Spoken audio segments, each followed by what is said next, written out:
Servus Leute und herzlich willkommen bei The Car Crash Review. Ich bin die Jessie und wir sind heute in einem geheimen Studio bei Sindelfingen, denn ich habe heute das 6. elektrische Modell von Mercedes für euch dabei, und zwar den EQE. Und falls ihr heute alles zu dem wissen wollt, dann bleibt jetzt gerne dran und abonniert auch unseren Kanal The Car Crash Review, würde mich tierisch freuen. Hier gibt es jeden Tag ein Video von Jan oder auch von mir. Und was werden wir heute gemeinsam machen? Wir werden über die Optik sprechen, über das Laden, über die Motorvarianten, die Akkuvarianten. Wir werden uns den Innenraum anschauen. Auch hier haben wir jetzt den Hyperscreen optional, den wir euch auch schon beim EQS gezeigt haben. Nur fahren darf ich ihn heute leider nicht. Falls ihr darauf Lust habt, bleibt jetzt gerne dran und dann gehen wir erstmal los und schauen uns etwas genauer an. Kommt mit!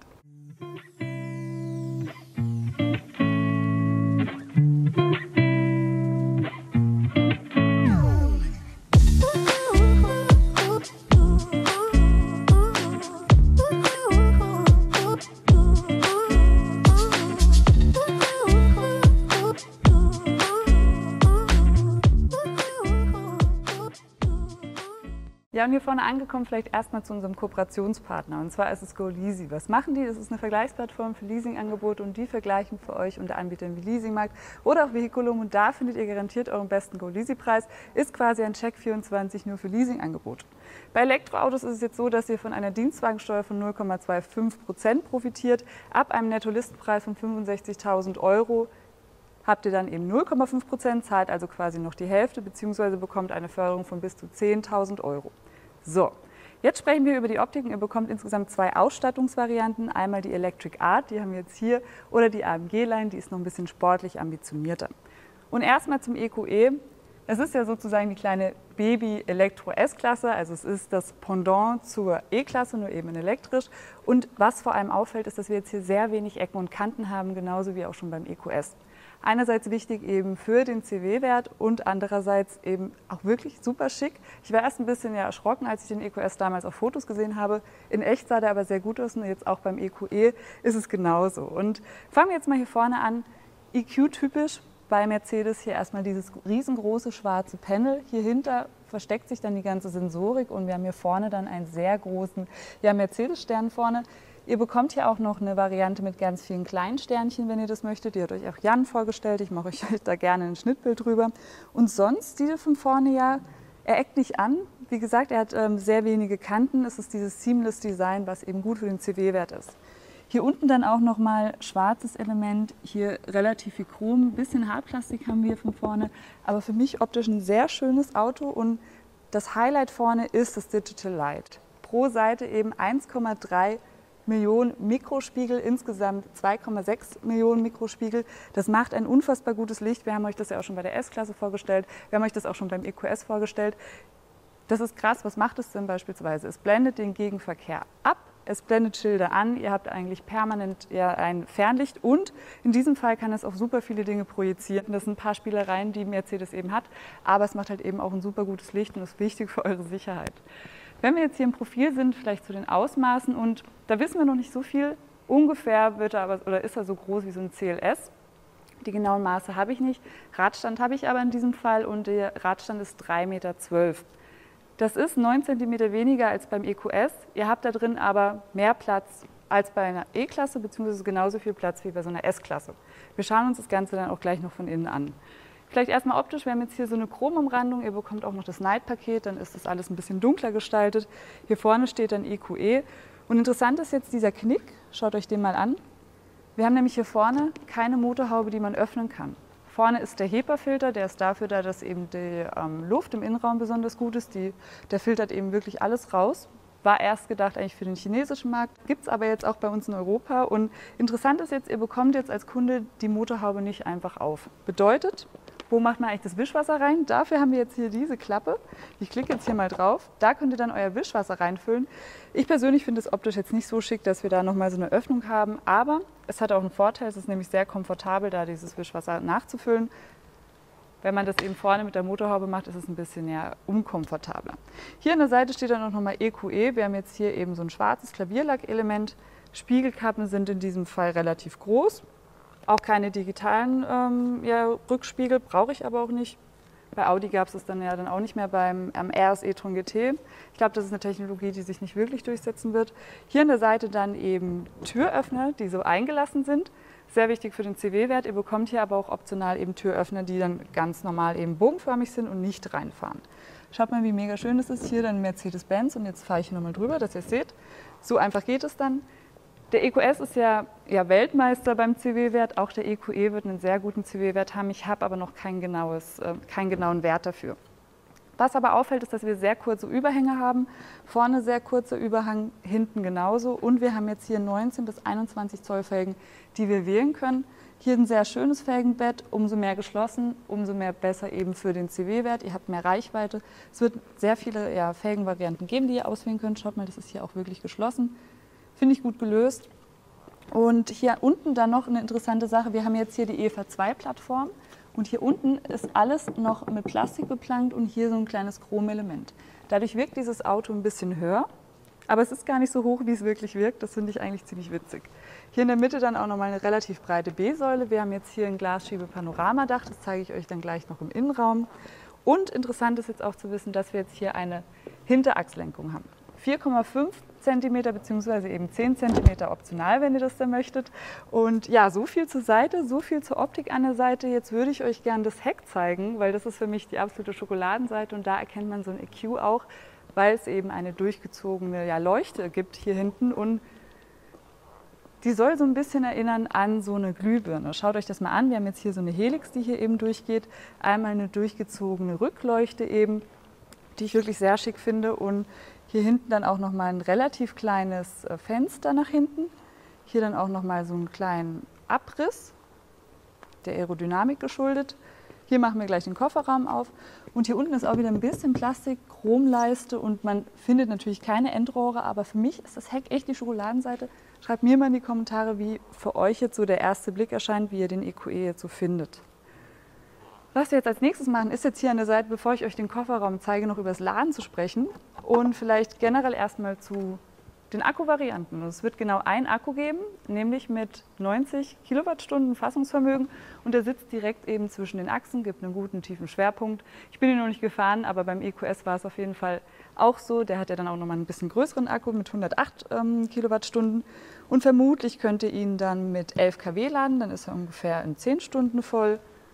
22 kW wird es optional geben, dann wird er in 5 Stunden ungefähr voll sein. Ihr könnt dann auch in 15 Minuten eben fast 300 Kilometer dazuladen und angegeben wird die Reichweite deutlich über 600 Kilometer sein. Das heißt, dieses Auto wird langstreckentauglich sein, was super spannend ist. Und so E-Klasse-Fahrer sind ja auch meistens Fahrer, die längere Strecken fahren, deswegen macht das absolut Sinn.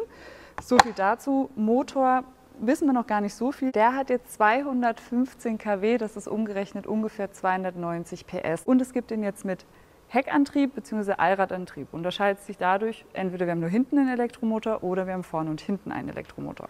Jetzt schauen wir uns aber den Kofferraum noch schnell an und ihr seht, das ist jetzt wirklich nur so eine Klappe, ist hier angeschlagen und nicht hier. Vorteil, hinten, die Leute, die mitfahren, haben einfach ein bisschen mehr Platz und jetzt schaut mit mir mal hier rein. Ich weiß nicht, wie groß er ist, aber es scheint für mich ausreichend groß zu sein. Wir haben hier auch keine störende Kante oder so, wie wir jetzt beispielsweise bei der C-Klasse hatten bei dem alten Modell. Schaut euch das mal hier an. Hier habt ihr einen doppelten Ladeboden. Könnt hier dann auch die Ladekabel verstauen, was ich sehr wichtig finde. Hier dann auch noch ein Seitenfach auf dieser Seite. Hier ist gerade noch ein bisschen alles verdeckt. Wie gesagt, ist ja auch ein Vorserienmodell. Vielleicht wird es wahrscheinlich auch noch eine Steckdose hier hinten geben oder sowas. Genau, jetzt machen wir hinten wieder zu. So, das klappt ganz gut. Was wir als nächstes machen, ist jetzt auf die Rückbank gehen und schauen mal, wie viel Platz ich da habe und wie es da hinten aussieht. Ich bin 1,64 Meter klein und dann würde ich sagen, kommt ihr mal mit.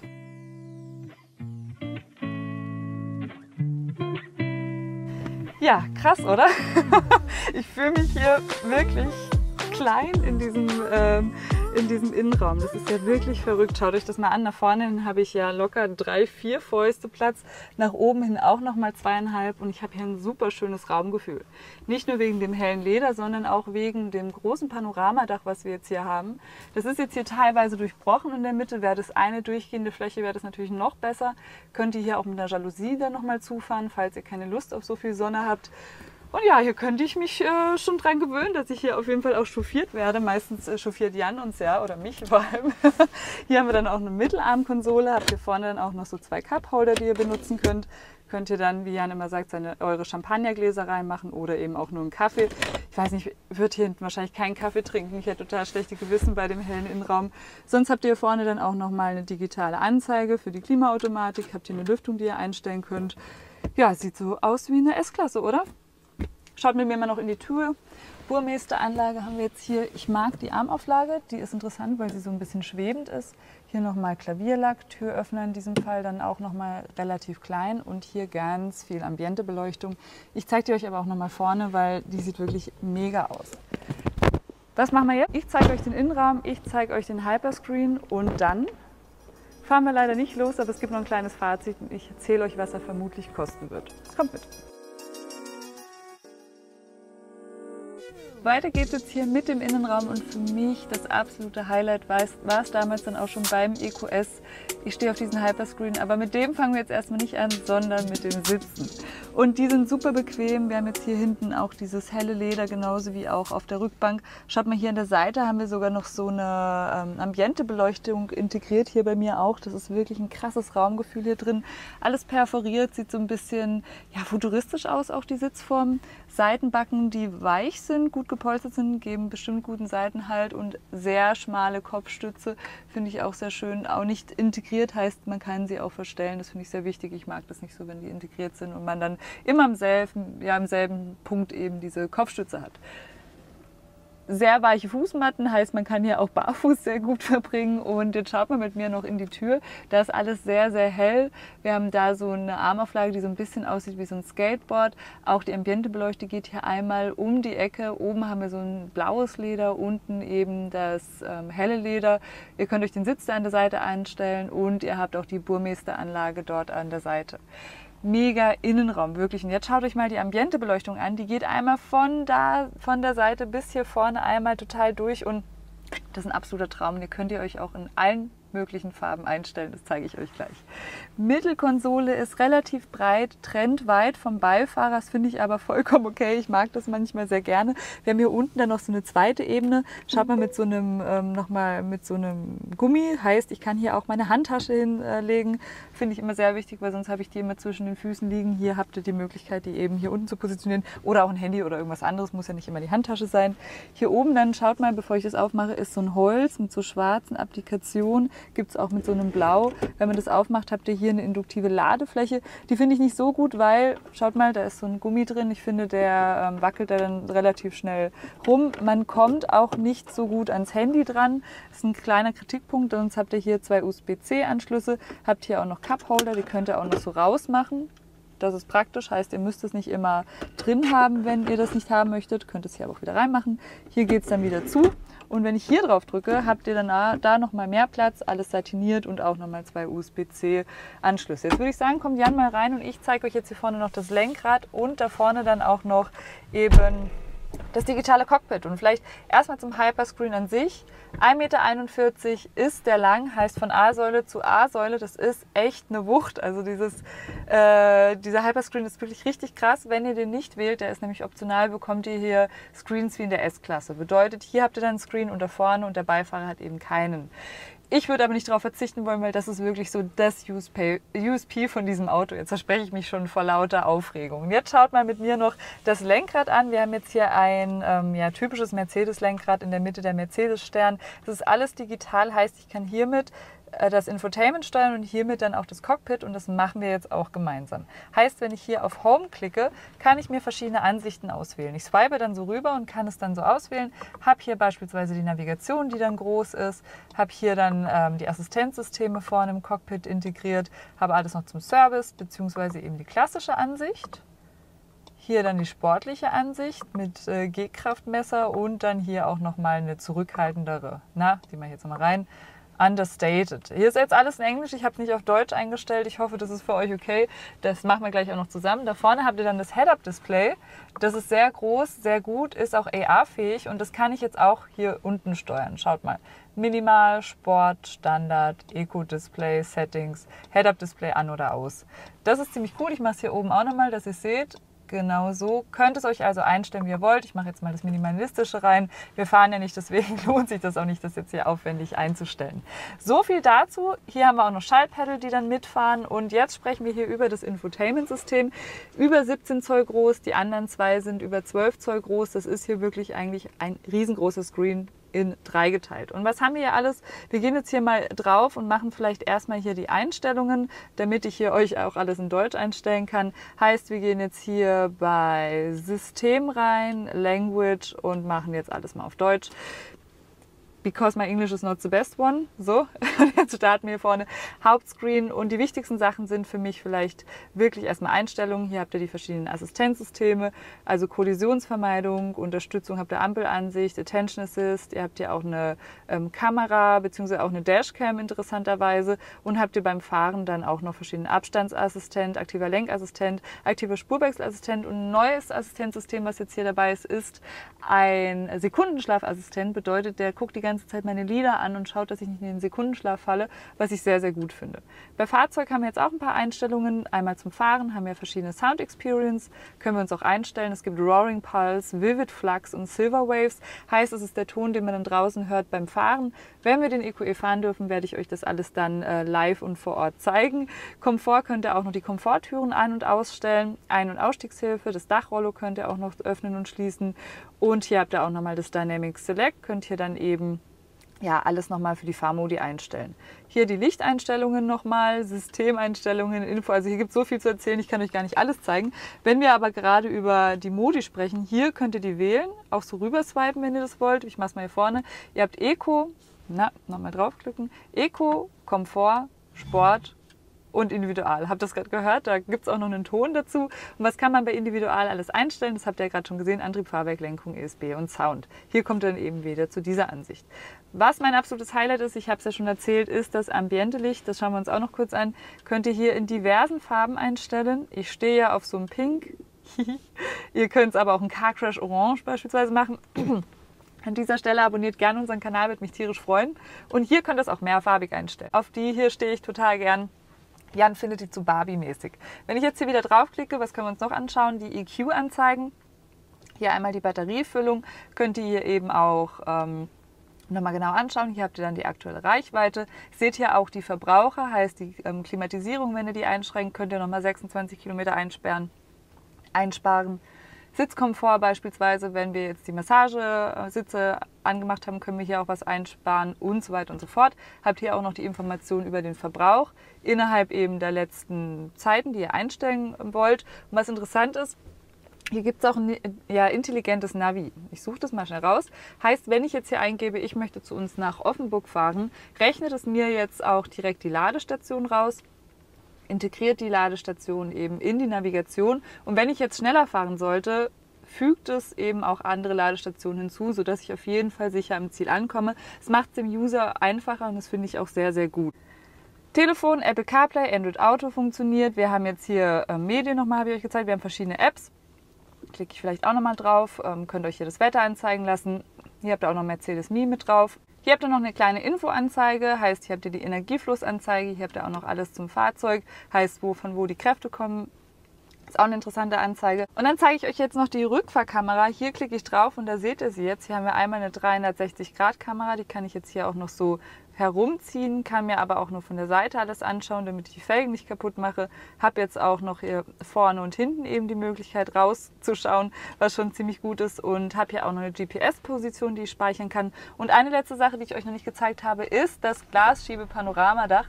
Ich mache das jetzt mal auf.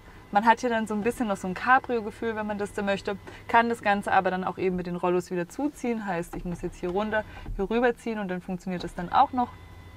Alles automatisch, kann es aber auch per Sprachsteuerung mit Hey Mercedes eben steuern. Und ja, hier unten dann noch alles zum Klimamenü. Heißt, hier kann ich wärmer oder kälter machen, wenn ich das möchte. Passiert jetzt eben bei beiden Seiten, die Lüftung stärker oder eben ganz aus. Aber ich glaube, ich habe euch jetzt hier drin genug gezeigt. Hier startet man dann übrigens auch den EQE, wenn man losfahren möchte. Aber jetzt würde ich sagen, quatsche ich nicht mehr so lange. Wir gehen raus und ich zauber euch noch ein Fazit. Kommt mit! Weiter geht's jetzt mit meinem Fazit und schreibt mir mal in die Kommentare, wie ihr jetzt den EQE so fandet. Ich würde ihn eher wählen als den EQS, einfach weil ich ihn ein bisschen schicker finde, weil er kompakter ist, würde ein bisschen besser zu mir passen. Und jetzt sprechen wir mal eben über die Langstreckentauglichkeit. Wenn er wirklich 600 Kilometer weit kommt, ist es für mich ein Auto, was auf jeden Fall für die Langstrecke geeignet ist. Bei Elektroautos ist ja immer diese Langstreckenangst ganz groß. Und E-Klasse, beziehungsweise eben der EQE, ist ja auch ein Auto, was eher für Leute ausgelegt ist, die ein bisschen länger fahren. Ihr habt übrigens ja 530.000 Ladepunkte auf der Welt, über 200.000 Ladepunkte in Europa. Und Mercedes macht es einem einfach, denn man kann einfach einstöpseln bei dem Charge Me und dann beginnt auch schon das Laden. Das heißt, man hat kein stressiges irgendwie nochmal mit einer App verbinden oder den Bezahlvorgang aktivieren, sondern Mercedes versucht es den Kunden da wirklich sehr, sehr einfach zu machen. Ich bin auch sehr gespannt auf das intelligente Navi, dass wir das mal ausprobieren können, dass es eben die Ladepunkte dann anpasst, je nachdem, wie man fährt. Und auch die Ladeleistung, die wir bis jetzt wissen, hören sich wirklich gut an. Bis zu 175 kW Ladeleistung, da geht es relativ schnell, man muss auch nicht lange warten. Was man aber empfehlen muss, ist auf jeden Fall eine private eigene Wallbox zu haben, weil sonst macht so ein Auto keinen Sinn. Man lädt es dann einfach viel zu lange. Preislich wissen wir noch gar nicht so viel. Wir schätzen ungefähr, dass er bei 75.000 € beginnen wird. Heißt, ihr bekommt da jetzt auch keine Förderung von 0,25% und ihr bekommt ja auch keine Förderung von bis zu 10.000 €. Den genauen Preis weiß ich aber auch noch nicht, das ist nur eine Mutmaßung und sobald wir es wissen, schreiben wir es euch hier unten in die Infobox und schaut auch gerne bei unserem Kooperationspartner GoLeasy mal vorbei. Was machen die? Das ist eine Vergleichsplattform für Leasingangebote und die vergleichen für euch unter Anbietern wie Leasingmarkt oder auch Vehiculum und da findet ihr garantiert euren besten GoLeasy-Preis. Hier seid ihr aber gelandet bei The Car Crash Review. Hier gibt es jeden Tag ein Video von Jan oder auch von mir. Abonniert gerne den Kanal, wird mich tierisch freuen. Dann würde ich sagen, sehen wir uns beim nächsten Mal wieder freuen. Bis dann!